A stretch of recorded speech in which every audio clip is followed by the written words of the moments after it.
Baik, kita lanjutkan perbincangan. Gus Fala, kalau tadi dikatakan oleh Bang Andre, sepertinya pemimpin muda ini, Prabowo dan juga wakilnya yaitu Mas Gibran, ini sudah menyiapkan sesuatu yang bisa bisa mengejutkan kaum santri sehingga bisa mendapatkan suaranya. Apakah pasangan Ganjar dan juga Pak Mahfud cukup pede dengan modal yang dimiliki, dengan strateginya nanti kemudian juga tidak akan kalah dalam hal menggait suara para santri? Ya, baik Mbak Putri. Jadi begini loh, kalau kita bicara dana abadi buat pesantren itu sesungguhnya kan sudah diperjuangkan dari 2 tahun yang lalu ya, dan tahun ini pun juga sudah berjalan. Itu ditanya aja teman-teman fraksi dari P3, dari PKB juga akan mengamini, akan mengiyakan itu.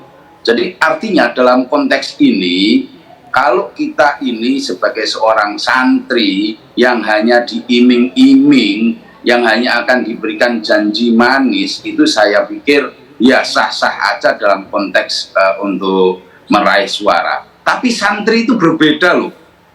Santri itu dari kurikulumnya sudah berbeda, dari tempat mengajarnya pelajaran juga sudah berbeda.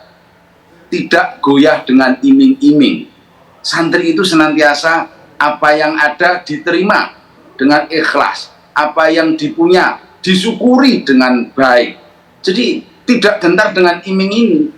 Makanya dari yang saya sampaikan tadi, bahwasanya tadi Mas Umam juga mengatakan bahwa apakah dengan adanya Direktorat Jenderal yang ada nanti kita dorong dibikin di Kementerian Agama lebih efektif. Saya pikir lebih efektif karena akan mengkhususkan untuk afirmasi dari amanat undang-undang tentang pesantren. Jadi apapun yang dibutuhkan oleh santri itu nanti di Direktorat Jenderal Pesantren itu nanti pasti akan bisa terlaksana dengan baik. Yang ketiga, saya perlu sampaikan juga, Pak Ganjar itu ketika menjabat beberapa waktu yang lalu sebagai gubernur juga mendapatkan penghargaan yang luar biasa dengan mengumpulkan amal zakat ya. Ini juga luar biasa. Artinya apapun yang sudah dilakukan oleh Pak Ganjar itu sudah terbukti. Dan bukti ini ketika beliau nanti jadi presiden atas ridho Allah, pastinya tidak hanya iming-iming, dijalankan, diterapkan, dan tentunya kalau tadi Mas Andri mengatakan wow, kita wow 3 kali wow-nya Mas Andre gitu loh. Jadi pasti akan dijalankan dan itu akan lebih baik lagi. Itu Mbak Putri. Baik, Mbak Andre bilang wow, Gus Fala bilang wow, triple wow artinya. Kemudian kalau dari pasangan Amin, Pak Huda, apa yang kemudian bisa dikatakan, bisa dijanjikan kepada para santri, bagaimana solusi ataupun cara untuk bisa menjawab para kebutuhan santri, Pak Huda? Ya begini, sekali lagi saya ingin sampaikan, apa yang disampaikan oleh Mas Gibran bukan sesuatu yang baru, karena dana ada di pesantren itu sudah ada tahun sebelumnya. Besarannya 2 triliun, diambil dari dana pendidikan, dana abadi pendidikan 20 triliun. Nah pada konteks ukuran dan representasi memang kami di pasangan Amin dan PKB memang merasa ini belum sesuai dengan apa yang menjadi kebutuhan dalam konteks bagaimana mengafirmasi santren, santri dan seterusnya. Dan perlu dicatat bahwa dana abadi 2 triliun selama ini itu pengelolaannya sepenuhnya melalui skema LPDP. Jadi sepenuhnya untuk pembiayaan beasiswa bagi para santri kita, baik kuliah di luar negeri, kampus-kampus terbaik di luar negeri, di dalam negeri, maupun beberapa kampus yang lain yang sifatnya kekhususan di kampus-kampus keagamaan, misalnya di Al-Azhar dan seterusnya itu. Jadi, dan itu yang kami merasa belum sepenuhnya semangatnya menjalankan mandatori dari Undang-Undang Pondok Pesantren. Karena yang kami maksud dengan dana abadi pondok pesantren di dalam mandatori Undang-Undang Pondok Pesantren tidak lalu berupa skema pembiayaan melalui LPDP. Baik. Tapi dana abadi pondok pesantren yang kita skemakan adalah bagaimana dana abadi ini bisa mensupport seluruh kebutuhan dalam konteks transformasi pendidikan pondok pesantren, bagaimana semua prasarana dan sarana pondok pesantren itu bisa diafirmasi melalui dana abadi dana abadi pondok pesantren ini. Jadi kalau yang sekarang dana abadi yang ada itu masih sifatnya mengambil begitu saja dari alokasi dana abadi pendidikan. Baik, tapi Pak Huda, adakah Dan ini kemudian masih program? jauh Ya, dari adakah? apa yang kita bayangkan menyangkut soal bagaimana memperjuangkan aspirasi para santri. Ya, tapi dari pasangan Amin sendiri, Pak Huda, adakah kemudian rencana program kerja untuk bisa menjawab, memberikan sesuatu kepada para santri ini? Ya kalau kami sifatnya tidak bikin program karena sudah jalan.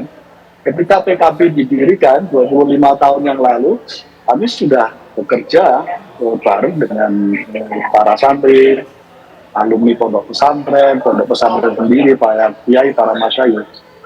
Jadi memang ya bagi kami nggak kejutan dan bukan sesuatu gitu. Karena memang ada yang hadir 5 tahunan seperti sekarang mau pilpres hadir gitu. Nah bagi kami yang sudah live in tiap hari, tiap saat, mengerti persis demikian apa yang dibutuhkan oleh pesantren dan santri bagi masa depan Indonesia.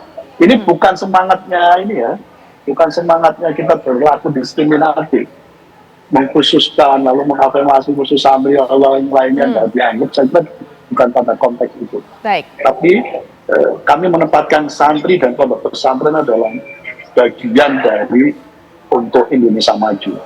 Kalau kita mau ngomongin soal kesejahteraan, ngomongin soal Indonesia maju, salah satunya adalah pilar santri yang harus maju. Kalau santri maju, Indonesia pasti maju. Baik, baik.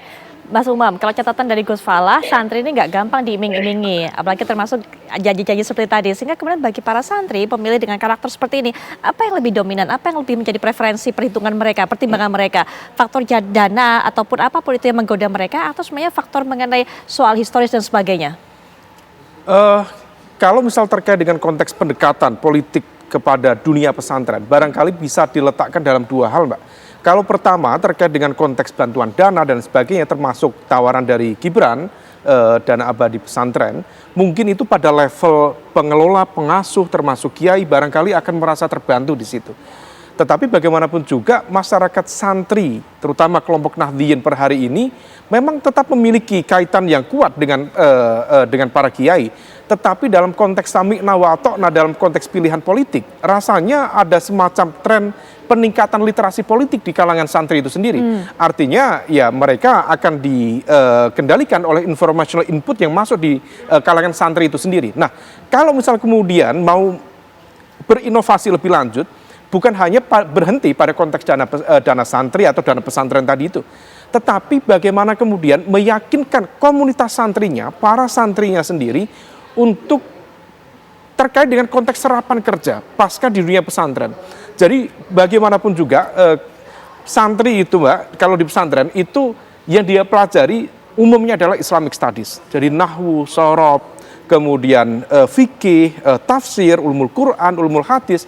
Tetapi seringkali, terutama dalam pesantren-pesantren konvensional, itu tidak diimbangi dengan kemampuan, keterampilan, dan lain sebagainya. Nah, ketika kemudian mereka selesai dari pesantren, mereka menjadi bagian dari kelompok yang termarginalkan, kaum mustata'afin dalam konteks skema besar struktur pembangunan ekonomi nasional. Nah, kalau misal kemudian para capres, cawapres bisa menjelaskan dengan baik, bagaimana sih menyerap dunia santri ini, terutama kelompok-kelompok santri, agar kemudian masuk dalam wilayah lapangan kerja yang kemudian bisa terberdayakan secara ekonomi, tetap berkontribusi pada umat, tetapi secara ekonomi mereka mapan, itu yang sebenarnya dibutuhkan oleh para santri. Kalau misal kemudian bicara dana abadi pesantren, saya pikir hanya di level institusional, tetapi dalam konteks vote, popular vote, kelompok santri sendiri, saya pikir itu yang menjadi kebutuhan utama. Baik, itu kebutuhannya. Sudah ada satu kisi-kisi dari Mas Umam yang dibutuhkan para santri adalah bagaimana memberdayakan mereka. Lalu bagaimana kemudian kebutuhan ini diterjemahkan dan juga diberikan solusinya oleh para pasangan calon. Nanti kita akan bahas juga bersama masing-masing narasumber, Gus Falah, Pak Huda, dan juga Bang Andre. Tapi setelah jeda berikut ini kami segera kembali.